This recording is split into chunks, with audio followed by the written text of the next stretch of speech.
Abram as vossas Bíblias no primeiro livro dos Reis, capítulo 19, versículo 9. Primeiro livro dos Reis, capítulo 19, versículo 9. O texto bíblico diz: Ali Elias entrou numa caverna e passou a noite. E a palavra do Senhor veio a ele dizendo: O que você está fazendo aqui, Elias? E ele respondeu: Tenho sido muito zeloso pelo Senhor, Deus dos exércitos. Os israelitas rejeitaram a tua aliança, quebraram os teus altares e mataram os teus profetas à espada. Sou o único que sobrou e agora também estão procurando matar-me. E o Senhor lhe disse: Saia e fique no monte, na presença do Senhor, pois o Senhor vai passar.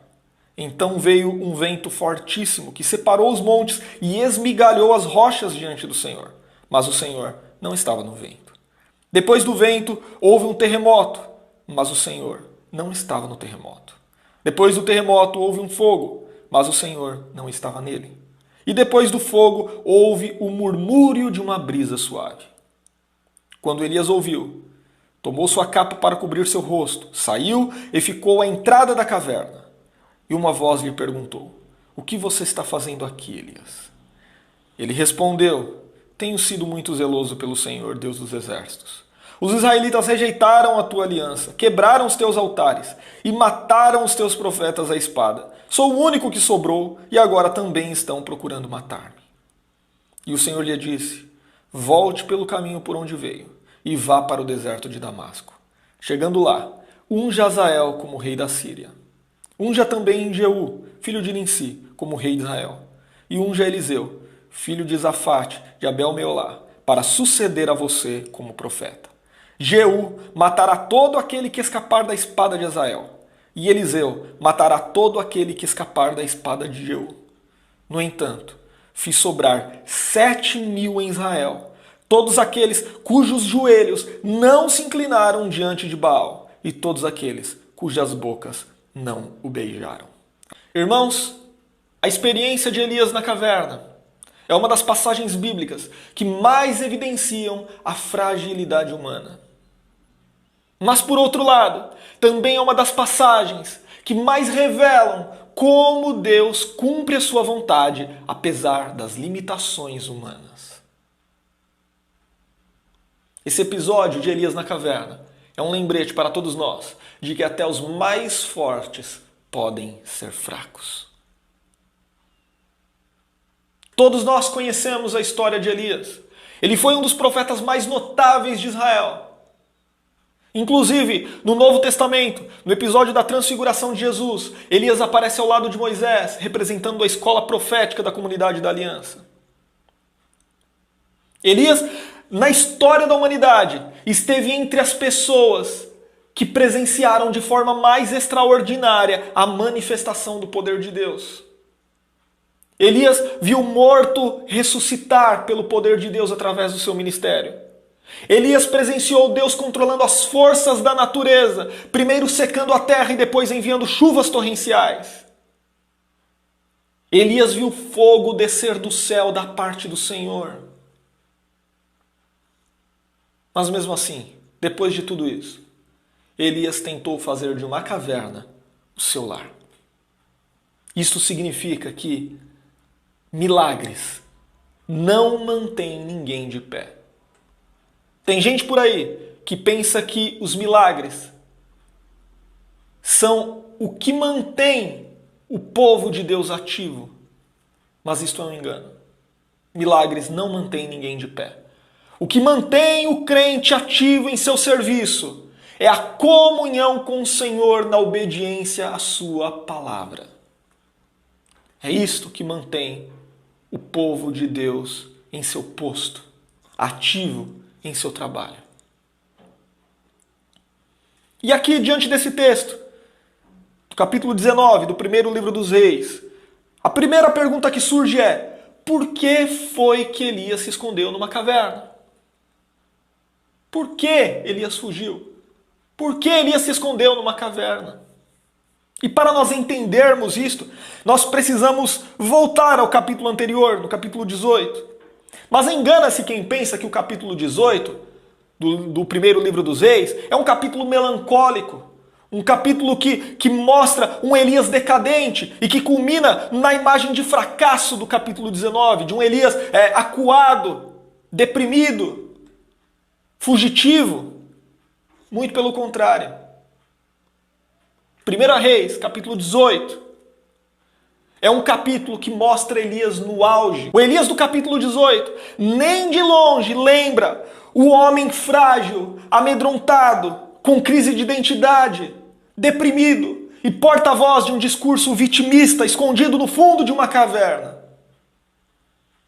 No capítulo 18, Elias aparece como um homem corajoso, corajoso bastante para confrontar o rei Acabe, o rei de Israel, corajoso bastante para convocar todo Israel e os profetas de Baal ao Monte Carmelo, corajoso bastante para desafiar esses falsos profetas e matá-los diante da manifestação do poder de Deus, corajoso bastante para orar por chuvas depois de terríveis anos de seca. Mas então, como um homem assim foi tão rápido do auge ao fundo do poço? Do monte da vitória à caverna do desalento. Como foi que Elias se escondeu numa caverna? Aqui nós podemos imaginar algumas possibilidades. Talvez a mais provável delas é que Elias estivesse esperando que as manifestações do poder de Deus lá no Monte Carmelo produzissem arrependimento, quebrantamento no casal real de Israel, em Acabe e Jezabel. Mas não foi isso que aconteceu. Em vez de arrependimento, a perversa esposa de Acabe declarou guerra ao Senhor e começou por ameaçar o porta-voz de Deus em Israel, o profeta Elias. Então, diante desse cenário, desse triste cenário, pode ser que Elias tenha julgado ter falhado em sua missão como profeta. E de fato sim, ele se sentiu um fracassado. E quando ele recebeu a ameaça de Jezabel, ele temeu por sua vida e fugiu. Fugiu. Aqui até alguém pode perguntar, por que Jezabel ameaçou Elias em vez de matá-lo logo de cara? Provavelmente porque esta era a estratégia de Jezabel. Elias havia acabado de provar diante de todo Israel que de fato ele era um profeta de Deus, um profeta legítimo. E se Jezabel matasse Elias, provavelmente ela teria que lidar com o descontentamento do povo, com a oposição do povo. E o que ela menos precisava era disso. Então o que ela fez? Ela ameaçou Elias, possivelmente na intenção de fazê-lo fugir. Porque para Jezabel era melhor um Elias escondido na caverna do que um Elias mártir, inflamando a oposição do povo contra ela. E a estratégia de Jezabel deu certo. Elias foi ameaçado e fugiu. Ele saiu em direção a Berseba. E nesse ponto há algo interessante, porque a Bíblia não mostra em nenhum momento Elias consultando o Senhor. Antes desse capítulo 19, nós vemos Elias consultando o Senhor para tudo, para absolutamente tudo. Mas no capítulo 19, nós não encontramos Elias consultando o Senhor em nenhum momento. Também não vemos Elias se recordando nenhuma vez sequer das maravilhosas experiências que ele havia tido com o Senhor durante o seu ministério. Elias estava tirando seus olhos da fé e colocando nas circunstâncias. O Senhor não havia desamparado Elias em nenhum momento. E obviamente também não seria naquela ocasião que Deus iria abandoná-lo. E então, com os olhos nas circunstâncias, em sua própria realidade, longe da vontade do Senhor, o comportamento de Elias foi tão irracional, mas tão irracional, que ele, que era um homem caracterizado pela coragem, fugiu de um inimigo derrotado. Fugiu de um inimigo derrotado. E de Berseba, Elias partiu para o deserto. E aí o texto bíblico diz aqui no capítulo 19 que Elias se assentou debaixo de um arbusto, típico de terrenos desérticos, e orou a Deus. Aí você pensa, né? Elias agora acerta, que atitude, ele orou a Deus. Mas a oração de Elias foi a pura expressão da desesperança. Em sua oração ele declarou que queria desistir de tudo e que queria morrer. Ele diz: cansei de viver, não sou melhor que meus pais. E em seguida Elias se deitou e dormiu. Na sequência do texto aqui do capítulo 19, a Bíblia diz que um anjo acordou Elias para que ele comesse uma refeição que o Senhor havia milagrosamente lhe fornecido. Mais uma demonstração extraordinária do poder de Deus no ministério daquele profeta. E mesmo assim ele continuava deprimido. Depois disso Elias dormiu novamente, até que outra vez ele foi acordado pelo anjo para mais uma vez se alimentar. E aí o texto bíblico diz que com aquelas duas refeições, Elias caminhou 40 dias e 40 noites até o Monte Horebe. O Monte Horebe é o mesmo Monte Sinai onde Deus se revelou a Moisés. E foi quando Elias chegou ao Monte Horebe que ele entrou numa caverna. E na caverna o texto diz que Elias passou a noite. E a situação de Elias nesse episódio aqui era tão complicada que muitos estudiosos acreditam que Elias de fato teve um quadro de depressão aqui. Ele estava enfrentando um quadro de depressão. E de fato ele estava exausto, ele estava cansado, ele estava abatido. Ele estava disposto a desistir de seu ministério e desistir de sua vida. Mas foi na caverna, em meio ao desespero, que Deus falou com Elias. E em vez de repreendê-lo, o Senhor lhe perguntou: que fazes aqui, Elias? E isso nos mostra a forma pessoal, a forma íntima, a forma paciente, a forma atenciosa com que Deus trata os seus filhos que passam por dificuldades, que passam por momentos de desespero. Mas a resposta de Elias não foi nada animadora. Na verdade, Elias nem mesmo respondeu esta pergunta do Senhor de forma direta. Antes, ele, na verdade, tentou se justificar e deu uma resposta que misturava orgulho com pena de si mesmo. Uma resposta muito estranha. Muito estranha. Ele conseguiu combinar orgulho com pena de si mesmo. Ele alegou ter sido um servo fiel e zeloso pelo Senhor, enquanto todos os israelitas fracassaram, foram infiéis, quebraram a aliança. E no fim, ainda Elias acabou julgando estar sozinho, desamparado e sendo perseguido. Então o texto diz que Deus ordenou que Elias saísse da caverna e se colocasse no monte, perante o Senhor. E a Bíblia diz que veio um vento muito forte, mas o Senhor não estava no vento. Depois veio um terremoto que abalou o monte, mas o Senhor não estava no terremoto. Na sequência veio um fogo, mas o Senhor também não estava no fogo. E por último, o texto bíblico diz que veio um ciclo tranquilo e suave, no versículo 12. E foi então que Elias saiu e se colocou à entrada da caverna. Nesse momento, ele ouviu a voz do Senhor. Mas, para a surpresa de Elias, que talvez estivesse esperando alguma resposta, o que ele ouviu foi novamente a mesma pergunta: o que fazes aqui, Elias? O que fazes aqui? E Elias mudou de atitude? Não. Ele repetiu aquela sua mesma resposta, autopiedosa e um tanto quanto egocêntrica. Mas no final aqui do texto, nós vemos que, apesar de Elias ter agido pelas aparências em vez de agir pela fé, Deus tratou de Elias e o restaurou ao seu serviço. Inclusive, Deus lhe preparou para terminar o seu ministério de forma estratégica, dando a Elias 3 ordens. A primeira, ungir Azael como novo rei da Síria. Segunda, ungir Jeú como novo rei de Israel. Terceira, ungir o jovem Eliseu como seu sucessor na escola profética de Israel. E essas 3 ordens confrontavam diretamente o estado deprimente de Elias. Por quê? Porque o profeta Elias havia fugido com medo da ameaça de uma mulher perversa que era esposa de um rei fraco e derrotado.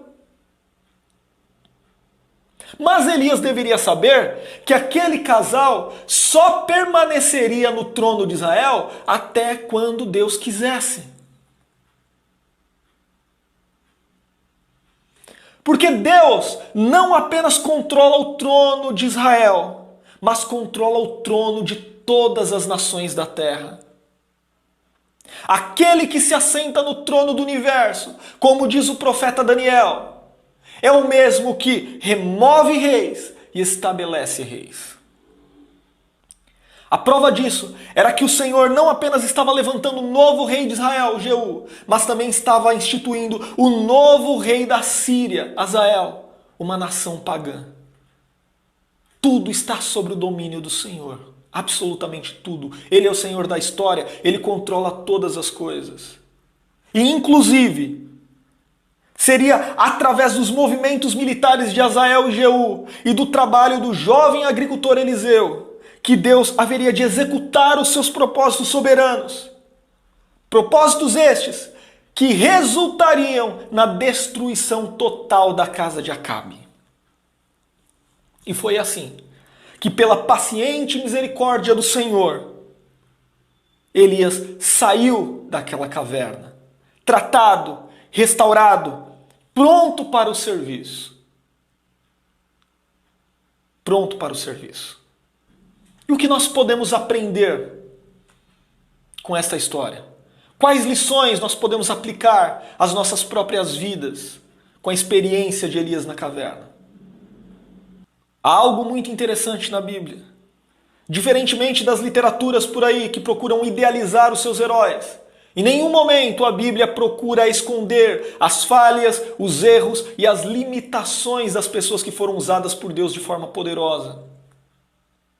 Hebreus 11 é um capítulo que ficou conhecido como a Galeria dos Heróis da Fé. Mas até mesmo a Galeria dos Heróis da Fé destaca a fragilidade dessas pessoas que ficaram conhecidas por sua fé exemplar, por sua fé imitável. Então, com o profeta Elias não é diferente.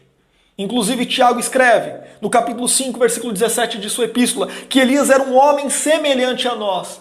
E particularmente eu penso que Tiago tinha em mente justamente esse episódio de Elias na caverna quando escreveu essas palavras. Então, o que nós podemos aprender? O que nós podemos aprender? Eu separei aqui 5 lições práticas para nós aplicarmos em nossas vidas hoje. Em primeiro lugar, Elias na caverna nos ensina o quão doloroso é sair da vontade do Senhor. É isso mesmo. A história de Elias na caverna nos ensina que fora da vontade do Senhor, os corajosos cedem ao medo, os vitoriosos são derrotados, os fortes fracassam. Olhem para a vida de Elias. Elias havia desafiado centenas de profetas de Baal. Elias tinha presenciado o que Deus fez no Carmelo.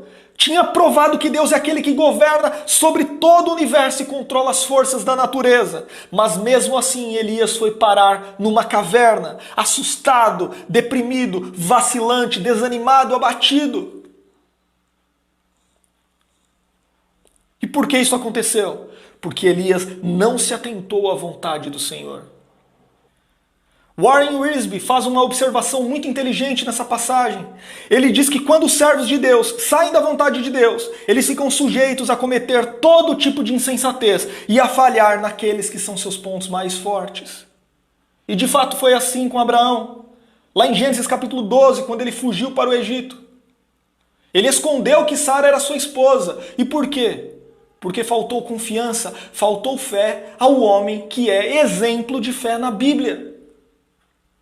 Moisés é descrito na Bíblia como o mais manso dos homens.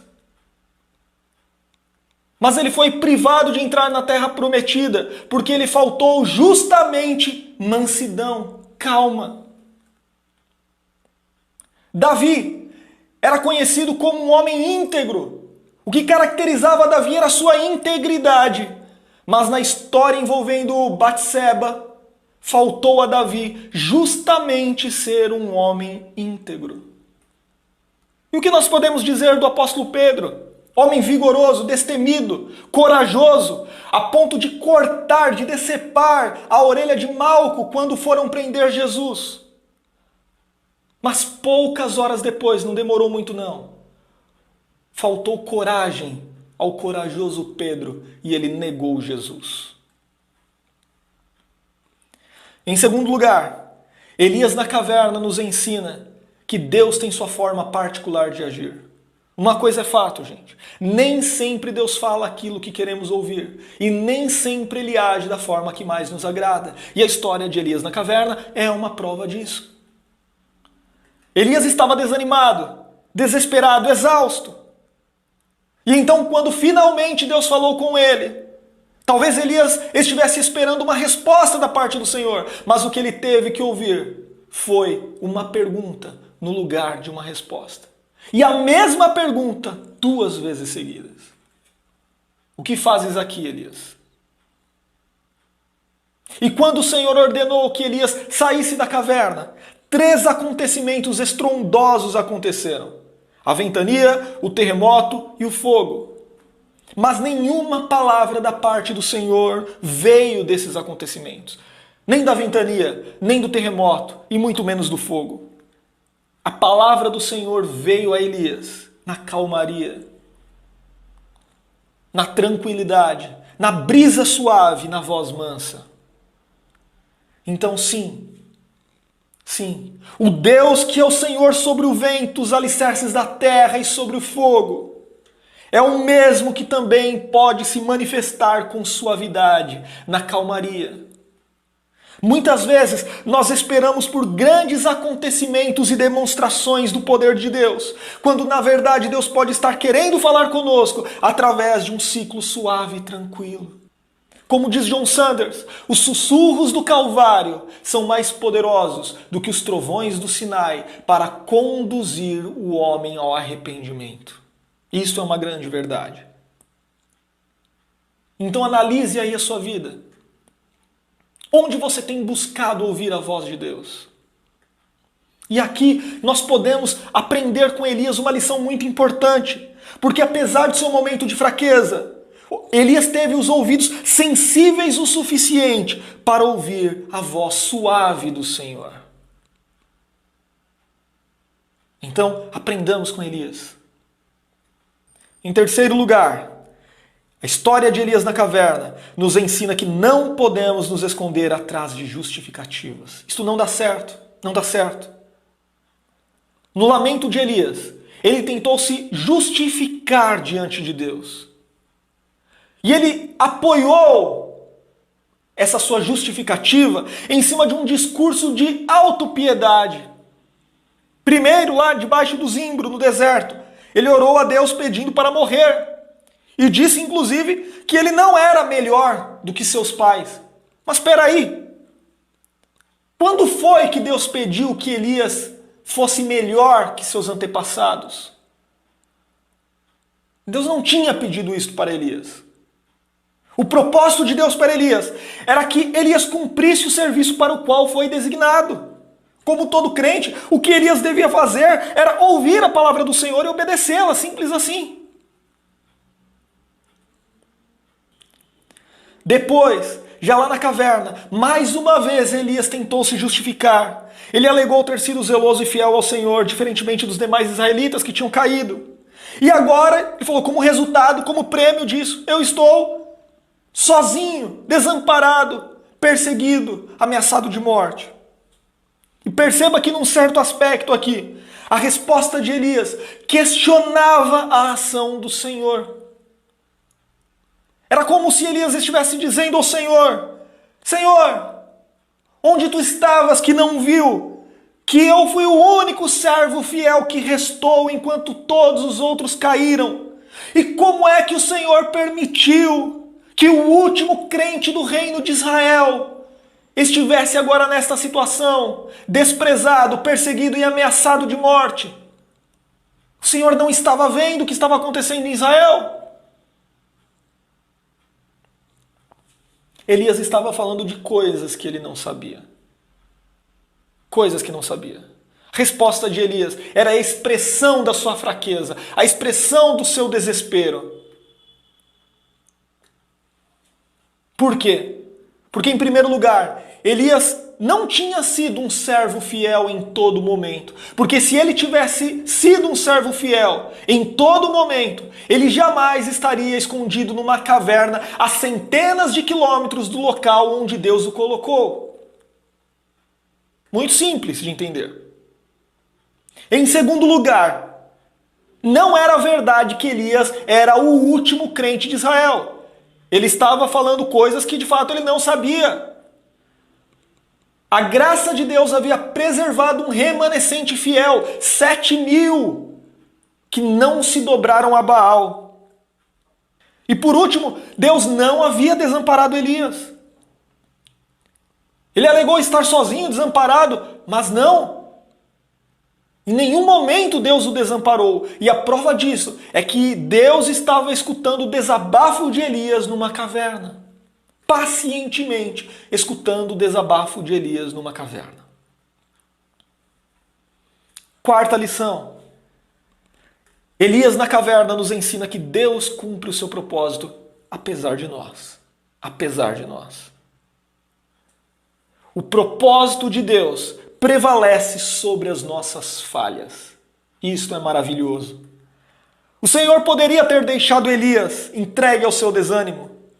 O Senhor poderia ter esquecido Elias naquela caverna.